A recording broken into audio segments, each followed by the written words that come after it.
Ingat dengan kata-kata Jack Ma. Orang-orang yang bermental miskin itu adalah orang-orang yang susah dilayani. Diberi sebuah peluang dengan gratis, mereka pikir itu jebakan. Ditawarkan investasi kecil, katanya hasilnya tidak besar. Ditawarkan investasi yang besar, katanya mereka nggak punya modal. Diajak melakukan hal-hal yang baru, mereka berpikir bahwa mereka tidak punya pengalaman. Diajak bisnis tradisional, katanya persaingannya itu berat sekali di luaran.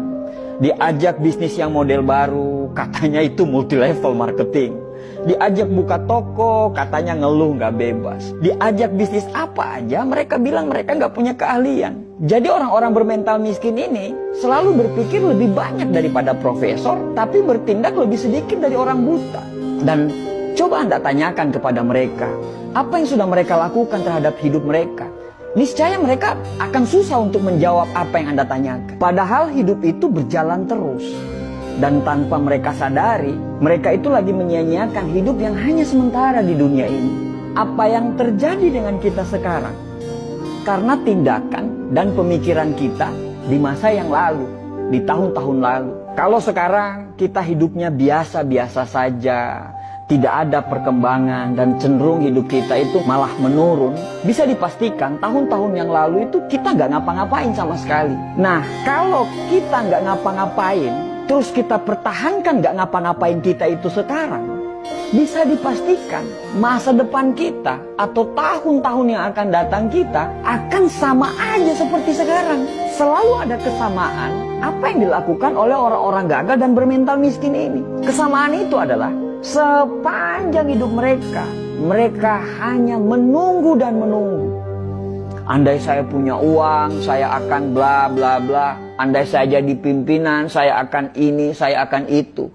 Andai kata, jikalau, meskipun, dan akan tetapi, selalu jadi kata-kata manis yang secara tindakan itu omong kosong. Ada sebuah konsep yang bagus untuk kita bisa jadikan pegangan. Kalau kita mau hidup kita sulit ke depannya, maka sekarang ambillah pilihan-pilihan yang gampang.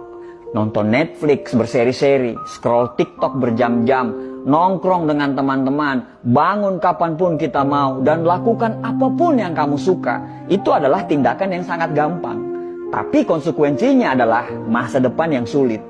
Atau kita mau mengambil pilihan yang kedua, yaitu kalau mau kehidupan ke depan kita gampang, maka sekarang kamu harus mengambil pilihan-pilihan yang sulit. Bikin rencana hidup, disiplin terhadap waktu, belajar hal-hal yang baru tanpa melupakan untuk mempertajam ilmu-ilmu yang lama, berteman dengan orang-orang yang mau diajak bertumbuh. Dan itu semua adalah pilihan-pilihan yang sulit. Tapi dengan pilihan-pilihan tersebut, insya Allah hidup ke depan kita itu akan jadi gampang. Merasa berdosalah ketika kamu melakukan hal-hal yang tidak bermanfaat.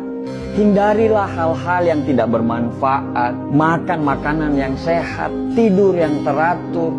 Ya susah memang, tapi insya Allah hal-hal yang sulit yang kamu jalani itu akan membuat hidupmu gampang ke depannya. Dan gampang di masa-masa yang akan datang. Setiap tindakan selalu siaplah dengan konsekuensinya. Mau gampang sekarang, sulit ke depannya, atau mau sulit sekarang, gampang ke depannya. Itu semua pilihan hidup. Dan dari semua pilihan itu tidak ada yang salah. Tapi bersiaplah dengan konsekuensinya. Susah memang dibedakan mana orang yang serius mau berubah dan orang yang cuma ngomongnya doang yang besar. Kamu tahu kalau hidupmu masih serba kekurangan, tapi kamu malah tidak mau kerja keras. Kamu tahu kalau sukses itu butuh perjuangan dan kegagalan, tapi kerjamu hanya mengeluh dan banyak protes. Kamu tahu kalau kamu kurang, tapi justru kamu bangga dengan kekuranganmu itu. Bahkan parahnya, kekurangan itu justru kamu jadikan alasan pembenaran kenapa kamu masih seperti ini.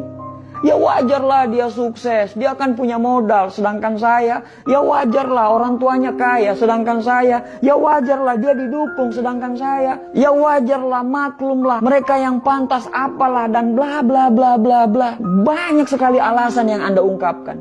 Padahal setiap orang itu pasti punya perangnya masing-masing loh. Kamu berperang dengan perangmu sendiri, begitu juga mereka. Mereka berperang dengan perangnya masing-masing. Setiap orang ada dengan masalahnya masing-masing. Bedanya, kamu menyerah dan mereka masih menyelesaikan masalah mereka dan mereka tidak pernah keluar dari arena pertempuran. Kalau kamu tidak berjuang, terus apa yang mau dimenangkan? Akhirnya orang-orang sukses dan kita lagi-lagi tidak sukses. Setelah melihat mereka sukses, apa kata kita? Wajarlah, mereka kan beda. Ya iyalah beda. Orang-orang sukses itu pasti berbeda. Perbedaan tidak selalu yang terbaik, tapi yang terbaik pasti berbeda. Bukan beda makanannya, karena mereka pun makan apa yang seperti kita makan. Bukan beda dari kecerdasan. Terkadang orang-orang sukses itu justru kepintaran dan kecerdasannya itu jauh di bawah kita. Tapi yang membedakan itu adalah action dan tindakannya. Saat kamu menunggu perubahan datang, mereka selalu menciptakan perubahan. Sampai kapan kamu menunggu dan tertinggal? Lebih baik gagal karena melakukan sesuatu daripada sukses tapi tidak melakukan apa-apa dalam hidup. Manusia itu bisa berubah karena Tuhan menciptakan kita, selalu ada maksud dari penciptaan tersebut. Tidak ada yang bisa merubah diri kita kecuali diri kita sendiri yang mau berubah. Berdoa lebih banyak, bangun lebih pagi, belajar lebih giat lagi, cari lingkungan pertemanan yang memang betul-betul membuat kita bertumbuh. Selalu positif tiap hari dan jangan banyak mengeluh. Pelajari semua pola-pola kenapa orang bisa sukses. Karena sukses itu berpola, gagal pun berpola. Ya terserah kamu mau ngomong apa. Mau ngomong kita kebanyakan bacot lah atau apapun itu. Tapi setidaknya kami sudah mengingatkan. Tugas kami itu hanya mengingatkan. Sesungguhnya kamu tidak akan dapat memberi hidayah kepada orang yang kamu kasihi. Tapi Allah memberi hidayah kepada orang yang dikehendaki. Orang positif selalu saling mendoakan. Orang negatif akan saling menjatuhkan. Orang sukses itu paham proses. Sedangkan orang gagal pasti banyak protes. Semoga kita dan keturunan kita bisa sukses dan bisa memberikan sumbangsi untuk negara ini. Dan semoga kita terhindar menjadi orang-orang yang hanya ngomong doang, tapi nol secara tindakan. Terima kasih.